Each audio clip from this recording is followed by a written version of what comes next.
Welcome to the Love, Sex and Freedom podcast. This is where you're going to discover how to bring awakening into the body and into everyday life through powerful tantric teachings. Get ready to release, open and step into your true power.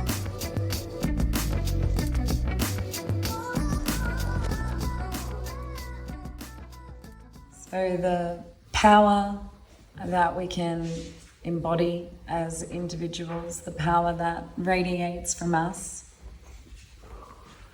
is a power that comes from embodiment. So if you meet powerful people who are really in their minds, they might be powerful by societal standards because they've reached a certain place of status or role they're playing, and maybe they can have power over. But it's not true power. Who knows what I'm talking about when you meet someone and, you know, they're all like, oh, I'm so powerful. It's like this real heady kind of power. And then you can feel the power of someone who has true power when they enter a room, who's experienced that. And that's the power of knowing oneself. That's the power of being okay with who we are. And at a fundamental level, you are worthy. You need to know that if you're going to harness your power and embody your power. Because otherwise, as soon as something comes up that has been deemed unworthy in some way by your conditioning, then you're going to want to push that away. You're going to want to push that away as unworthy. So there's often this division between the light and the dark. You know, and the dark is bad and we have to get rid of it, and the light is good and it combats. And it's simply not true.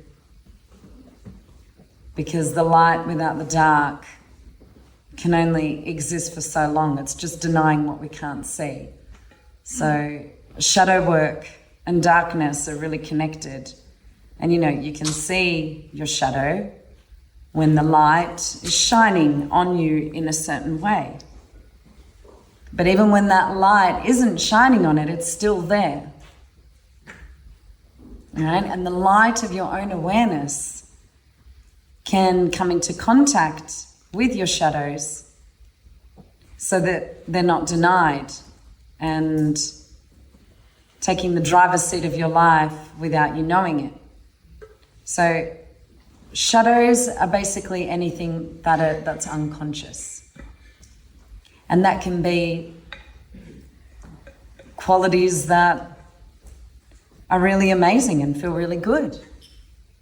It can also be qualities that don't feel so good. It's whatever has been deemed unworthy by you as a result, usually of your parents deeming it unworthy, and society. So if you can imagine that our psyche, if you can imagine like 3 circles, right? There's the conscious mind. That's what we're aware of, and that's just the tip of the iceberg. Or the waves on the ocean, or the tree that you see. And then there's the unconscious, which is the roots, which is what's underneath the waves, which is what's holding up the peak. And if you're not actually going into the darkness, which is just the unknown, willing to close your eyes and turn your attention inward towards what's unconscious, you're not actually evolving. You're not, because you're not being who you really are. You're denying aspects of yourself. And evolution, to me, and in a tantric context, is wholeness. It's actually all of the aspects meeting those, being with those, giving them permission to be here. And when we can dialogue with all the parts of ourselves, meet all the parts of ourselves, welcome those parts, listen to what they have to tell us, then that's how we actually respect ourselves. It's where boundaries come from. It's where a natural process of transmutation happens from denser energies becoming more expansive. And I'm going to explain all of this more and more as I go. There's consciousness. There's what's unconscious. And that's personal. And then there's the collective unconscious. And that's what collectively as a society, most people deny and repress. Or can't own, like greed, like comparison, competition, jealousy, like victimhood or the wounded child. If people could actually own those parts instead of all the bullshit of the mind,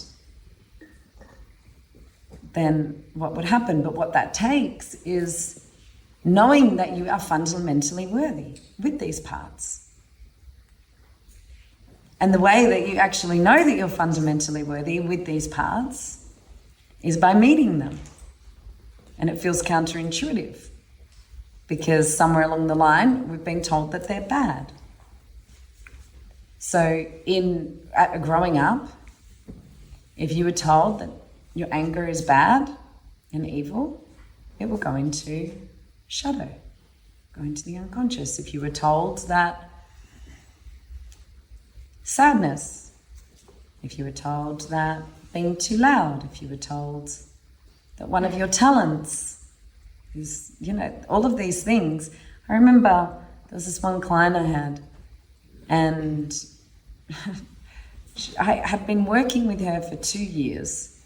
And then in this one session, in this incredible session, she sang at the end of it, and I was like, whoa. She had the most incredible voice. I was like, where did that even come from? How have I known you for this long and never heard that voice? She's like, I don't like to sing. She didn't know why. So the next session, I did a shadow work process with her because I really wanted to get to the bottom of this, and I suggested that she needs to sing. She is singing now. And she's like, I couldn't. I'm like, why? She's like, I don't know. And she remembered a time in her childhood when she was singing, and her mum said, stop being such a fucking little show-off. So that's a shadow, but it's not negative, right? People have all of these misconceptions about shadows. And by the way, if someone says to you, what's your shadow? And without doing deep unconscious work, you're saying what it is because it's what you think. It's not unconscious. It's conscious. What you are conscious of is not the portal into your ultimate potential.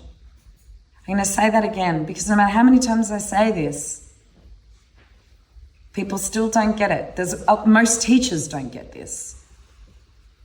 People give them reflections. I know master teachers who are given reflections from students and they can't take them. Are you fucking kidding me? Like, what people say to you about your beauty and about your weakness, they're not just saying it for fun. Again, unless they're pricks. They're saying it because there's some truth in it. And reflecting on what people say to you, and I'll take you through a practice, is one of the quickest ways to owning your shadows. The people who know you the best will point out to you your blind spots. And you can defend yourself, you can explain, you can cower, you can turn yourself into a victim in those moments of reflection. and stand your ground and make sure that the people who are giving you that reflection know that you're worthy. But actually, you don't need to prove that you're worthy when you know that you're worthy. And most people who don't know they're worthy make someone else feel unworthy. So most of the time, I know I'm worthy because I've done so much work on this. But when my sexual abuse stuff comes up, I definitely don't feel worthy. I sink. And, you know, Sacral Chakra Day at Living Tantra Retreat is always a joy for my partners. So Aaron's been through it. Matisse hasn't. I got through the end of the day, but after I've touched enough women's bodies and felt their pain, eventually, like, that comes up in me. And one of my biggest unconscious protective mechanisms, that no matter how conscious I become of it after I've done it, it still just gets me, right? And there's part of me that's aware, like there's part of me that could say to Matisse yesterday, this could all just be because of this, but it feels so true for me. And he becomes an abuser. And Aaron became an abuser every time. And I'll just find something. I will just find something that these poor bastards have done. I'm just waiting to find something. I'm just waiting. But I'm not aware of that at all. And yesterday I was like having such a great time. I was saying to Matisse, wow, this is the most ease I've ever felt on Sacral Chakra Day. I can't believe it. And then we're in the bedroom, and when I look back on it, when I laid down, I did feel a little something, but I missed it, right? It was very, very slight. And then he tells me something that he said, and I'm like, he doesn't love me. He's betrayed me.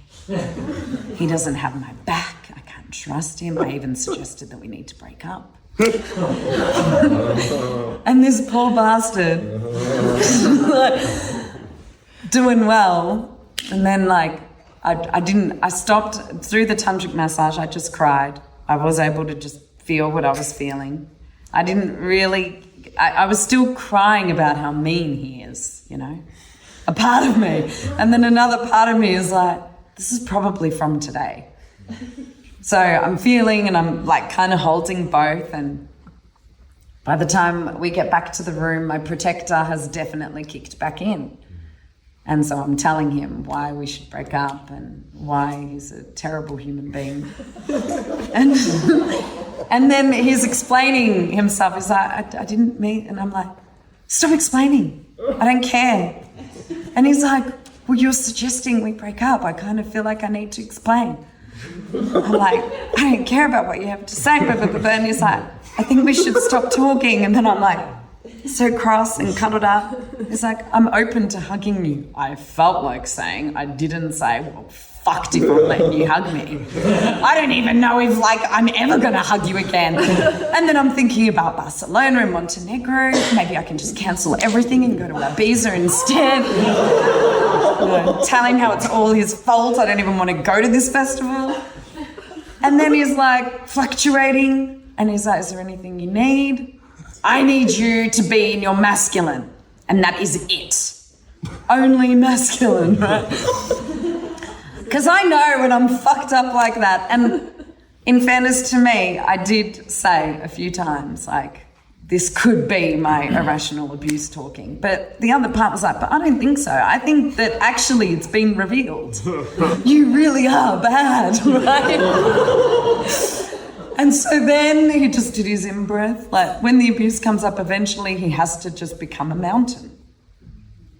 Nothing else works. He became the best fucking mountain. And then I eventually just go over to I'm so sorry, I love you. And then I'm back. But it's like I'm gone. I'm gone. I'm not there. I'm someone else. And the thing is that I actually can't find the part of me that is worthy of being human. I mean, that little girl who's way too young, being penetrated. It was way too many times, right? And it was a very interesting scenario of it was my uncle, so we'd be in family situations where he would be lovely. He was very enchanting. He was a musician. So of course, I often attract musicians who then become the evil musicians, and there's so many layers to it. And then I never knew when it was going to happen, so there's a part of me that's always on guard and getting much better. But there is, especially if I'm in any kind of strong feeling, I need to just create safety for myself and just have that time to come in. And, recognizing what you need at different points of triggers and having compassion for yourself. It's I used to give myself such a hard time for when that would come up. And Aaron was definitely the first man who really supported me to stop doing that. I would get upset, and past spiritual partners, whenever I would get upset, especially if it was connected to this piece, would just railroad me, punish me for days, sometimes weeks, take heaps of space. And whenever I'd go into that with him at the beginning of our relationship, I'd be like, oh, I'm so sorry. And, if you don't want to talk to me, that's okay. He's like, darling, it's all right. You had a moment.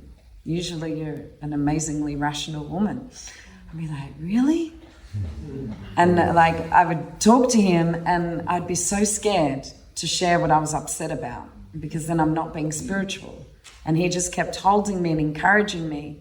And then, that voice started to free up, and there'd be sometimes, and this happens with Matisse as well, where that voice is really closed and I just can't speak, because that freeze response that actually made me survive that 2 years. And this is what happens with abuse. You have to dissociate.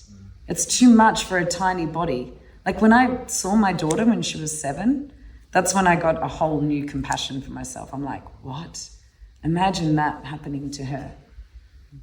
That is so fucking traumatic. But part of the disassociation is you kind of disassociated from the experience, right? And also because of all the personal development I grew up with, it's never turn yourself into a victim. And yeah, there's a truth to that. And sometimes there's victims. I was a victim of abuse. Actually owning that was part of a healing journey. And there's the worth that you feel within yourself, and then there's the worth that you feel that the people who love you can give you. So in moments with Aaron, in moments with Matisse, when they could get over themselves and just see that no matter what I was saying, where he ended up getting to was okay, he's that mountain, he's no longer taking it personally. That's what the mountain is. And Aaron would get to that point too, and sometimes he would just giggle because he would think I was funny when I was stomping my feet. What are you laughing at? I hate you. Stomp out into the rice fields. I'm trapped in the rice fields. Scream to God, this man that's entrapped me. So, and that worth, that part of me that needs to find that I'm fundamentally worthy, that ends up kicking in. And what helps it kick in is how much he did and how much he does cherish and love me and is devoted to me. And you deserve a partner who you don't always have to be perfect for. Because I don't ever want you to experience what I experienced after learning all these teachings, which is I have to be perfect all the time, I have to communicate perfectly. Sometimes when trauma overtakes you, it is too much. And you may just need someone who really loves you to see that there's just a child in there that's really hurting and that their protection is up. It's actually got nothing to do with you. And all they need right now is to feel worthy of love, even when I'm feeling dirty and disgusting. Because once the abuse comes into my body, what I used to do after the abuse was I would go into the shower, sit in the shower, and I would just scrub myself, and I would self-mutilate, and I would just feel really disgusting. And as different memories would come up, and I would remember feeling pleasure at different times, there's just so many layers of shame. And yeah, he has sat with me literally for hours and hours on end when I'm not in the fierceness, when I'm in the vulnerability, and I'm like, Matisse, You don't have to stay here, like I'm sure you've got things to do. And he's like, the most important thing that I have to do right now is to stay present to you. And then that presence, and then I'm like, I really want to have a shower. He's like, just stay here a bit longer. And then it's like crying, many layers of tears, of like deep, deep sounds that I couldn't even sound as an adult. And what you're doing when you're going into what's held in the body is you're going back in time to parts of you that are frozen in time. And you're releasing them from the entrapment of that time, and you're unfreezing them slowly, slowly. And the tricky thing with abuse is you have to be patient. A lot of the time the memories come in dreams, because it's the only time that you're void enough to allow those unconscious memories. What women are familiar with that, coming up in dreams. They can come up with plant medicine, they can come up with deep processes. And it's really about holding that space with a lot of love. And the more that love is present, the more that will be revealed. So Matisse's presence is ridiculous, and he's always just there, present. He doesn't do distraction. He's never on his phone unless he's like doing something like booking things for us, or like hardly ever. He doesn't really go into mind. He's not the type to, as you probably have realised, to use a lot of words and to try to prove what he knows. There's just this kind of presence that's looking at me, to the point when we were first together. I was like, would you stop like just being there so fully? And I remember saying to Sai, our mutual best friend, I'm like, what the fuck with Matisse? Like, do you ever just want to be like, dude, just stop being so present. It's pissing me off. And he lost it. Like, Sai's got this big belly, and when he loses it, he's just like, he's like, yeah. I'm laughing. And then he's like, how do you feel? I said, I just feel really shy and nervous sometimes. He's like, so be shy. Tisa probably love that. I love it when you're shy. So, you know, and Sai's always like my wisdom space holder. And like the next time he was really present, I would go into a shyness. And there's a part of my shyness and little girl that started to come more alive in the depth of his presence. And then other memories started surfacing. So I'd never remembered actually being penetrated other than by fingers. And then I remembered being penetrated by more than that. And it was an absolute harrowing time. And it was like nightmares again, and like really, really deep and strong. And there was stuff going on with the academy, and I communicated to Aaron and Tara, and they both just held me with lots of love and compassion.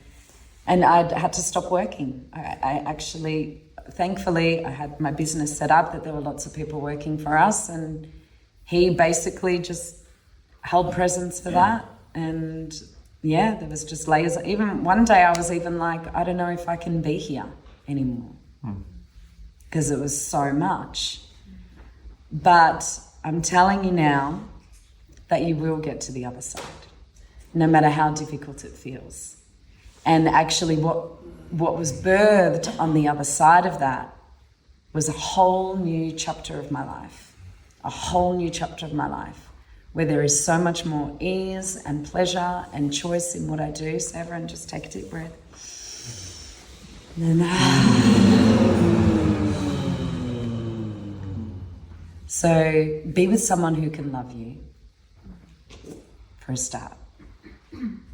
And the way that you're going to attract that, the reason that I attracted this guy, is because before I met Aaron, and him and I were both on the same journey, it was pretty wild, I was just like totally focused on my inner union. I was with someone that was absent a lot, and to deal with that, like there was always working on inner union, but this was next level. And he had been too, and I had found the man that I wanted, and he was really here. And then like my prayer to the universe was, I want a man who can love me and be there for me the way that my man is. And then Aaron showed up and took really good care of me and loved me so beautifully. And then after we broke up, there was a next chapter of that, and then Matisse came in. So you remember that fundamental worth through the container that you hold for yourself, and actually, no matter what you're experiencing, staying present to yourself and loving yourself. That's the first step. And then the next step is getting that reflection from your partner, whether you're a man and that's a woman, or vice versa. And then they come into your life, and then love is medicine instead of trauma bonding. Because if you keep abandoning yourself in those times of intense pain, then whoever you're with is also going to abandon you. If you are judging yourself when you are in that, whoever you're with is going to be judging you. Like if I look back on the partners I've had, I can pretty much go, that was my masculine at that time. And also other aspects, of course. And this is part of the work of being willing to go into the unconscious. Because it's unconscious, you don't know what you don't know, right? So how do you see what's unconscious? How do you see in the dark? First of all, by doing what we've been doing, going into the body, surrendering into the body, and then the unconscious naturally will arise. Who's felt that in the last few days? And then there's deliberate shadow practices that I'm going to teach you today. And one of the most powerful is to actually reflect on your partners and what has triggered the fuck out of you about them. And own that in you. And it doesn't mean it's to the same degree, but it means it's there. And it's either something that is here that everyone else can see except you. Have you ever had someone in your life who's like, oh, there's so this and this, and then you're like, you're pretty much talking about yourself. Who's had that experience? And then other times you might be getting triggered, and it's not what you're expressing, but it's something you're suppressing that wasn't celebrated in your upbringing that needs to come to the surface. So I grew up, like my dad was always saying, what would love do now? Not focusing it on what would love do for me, what would love do for others? And there was an entrainment towards service. So anyone who was selfish would really trigger me, and selfish actions would trigger me. And actually, I've had to become more selfish. And the worst thing is that what you repress, when it comes out, it's the worst. Because I would suppress that selfishness. I'd be so beautiful, nurturing to everyone. And then I was the most selfish fucking bitch you could ever imagine on the planet. I'm like, fuck you and the horse you rode in on. Because whatever we suppress, it's kind of like, when my kids, anyone who's got kids, when they have the big inflatable balls in the pool and they always try to push them down and then it comes back and hits them in the face. It's kind of funny. That's like the shadow. If you try to push it down, it comes back. And Peter Pan, who's seen Peter Pan? Remember in the scene where his shadow is got all this fucking attitude? Peter Pan's all love and light, and then the shadow's like, hey motherfucker, what's up? That's a really good representation. And then he has to integrate and merge with the shadow. And what he's actually merging is Neverland and planet Earth. You want to say something? Yeah. So let's take a breath.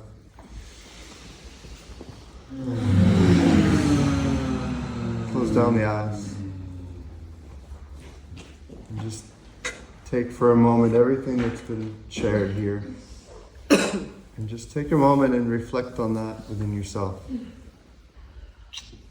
Become present. You might even write it down in your journal. But what are some of those qualities that maybe you've been reflected by partners or you've been judging in others? And just take one or two of those into your awareness. One or two of those things, because they're either being expressed by others because they're not being owned within you, or they're being reflected back to you because they're not being owned within you. And when you're not owning it, then it's power that you're giving away. And today is a journey into power. It's a journey into the solar plexus. It's a journey into recognizing these areas of your life where, for whatever reason, rhyme, and understanding, you've been giving power away. Just take a moment to reflect on this. Reflect on what you've been listening, what you've been observing, and just take that into your inner inquiry, into your inner awareness. Being really honest with yourself as well, because sometimes it's easy to bypass and go in other directions, but actually being honest with yourself. There's two parts to it. One is, what do people tell you that's hard to hear? What's been the consistent feedback of the people that are closest to you that you get defensive about, or that you don't really pay attention to? And then, what were you celebrated for when you were growing up, and what were you not celebrated for? Because all the things that you weren't celebrated for will go into the unconscious.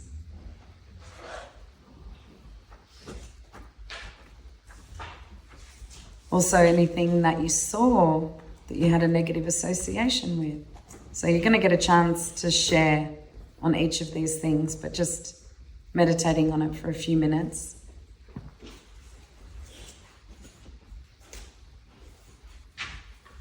What were you celebrated for? What were you told was bad?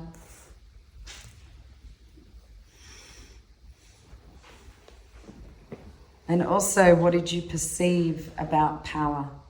Because if you had a parent who was very powerful and they abused that power, you will probably have negative associations with power.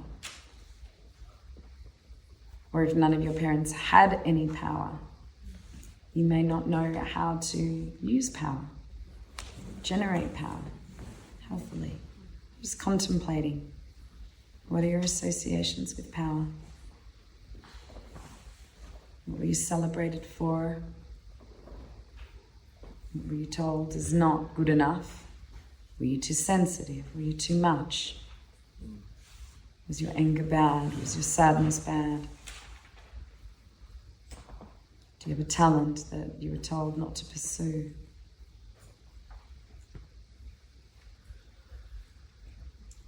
And what have you been told frequently in your life? If you've been told by every partner that you're aggressive, you're probably aggressive. If you've been told by every partner that you're weak, there's probably a very weak part of you. And it's all okay. None of it is wrong. But once you own those parts and dialogue with it, which we're going to do later in the day, you get to know it, and it becomes actually part of your power, which you're going to see. So the first step is just getting the sun in the right spot, shining the light of awareness onto these shadows. So get honest with yourself. What do you hear from your partners? Also notice, out of all these inner questioning, which ones are holding the most amount of charge? Like where you can feel, even in the awareness of it, that there's some either really strong resistance, or part of it you just feel there's some energy to it that is held. And that's where you'll be directing your awareness and energy as you move forward.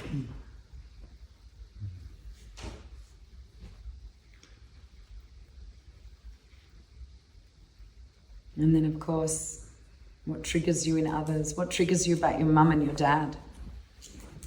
What triggers you about your children? What triggers you about your partners? What do you have a reaction to? Whatever you have a reaction to, you either need more of that energy and you've suppressed it, or you actually have that and you're in denial of it.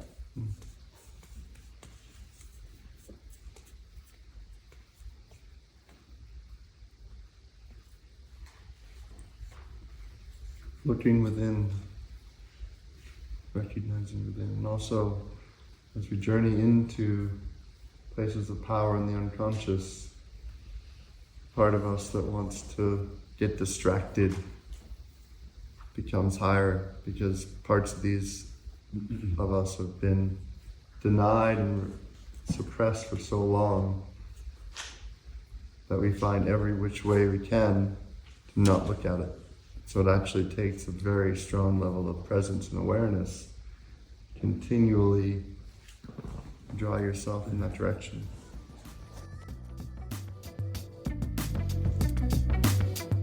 Thanks for listening to the Love, Sex and Freedom podcast. For more great free resources, in-person and online workshops, and our retreats, find us on Instagram and Facebook at Embodied Awakening Academy or visit embodiedawakeningacademy.com.